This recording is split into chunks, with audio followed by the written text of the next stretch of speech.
Ya, itulah yang disebut mimpi demam. Dan ternyata bukan cuma 1-2 orang yang pernah ngalamin hal kayak gitu. Banyak banget. Tapi sebenarnya, kenapa sih mimpi pas demam itu bisa aneh-aneh?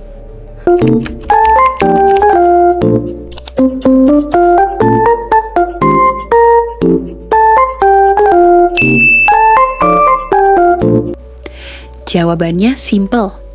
Karena suhu tubuh kita lagi naik. Ibarat komputer, otak yang kepanasan juga bisa error. Ya, jadi gini.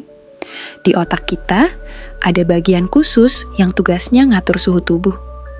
Waktu tubuh diserang kuman, bagian ini sengaja naikin suhu badan buat bantu sistem imun ngebasmi infeksi. Masalahnya, itu bikin si pengatur suhu kerja ekstra keras. Dan kayak manusia pada umumnya, kalau kebanyakan kerja, dia stres. Akibatnya, fase tidur jadi kacau.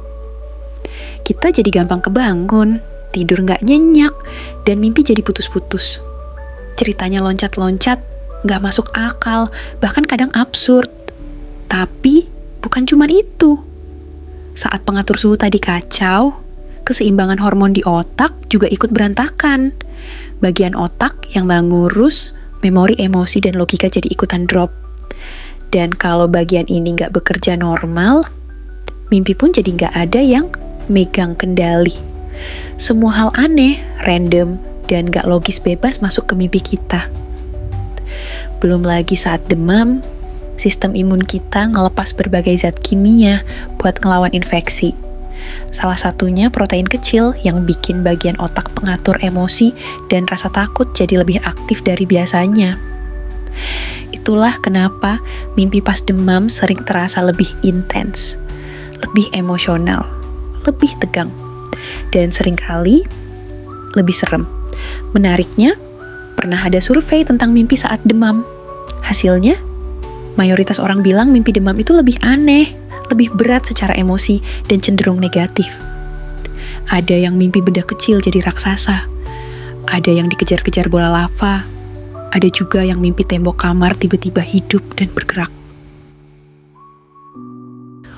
Sekarang masuk akal kenapa mimpi pas demam sering di luar nalar.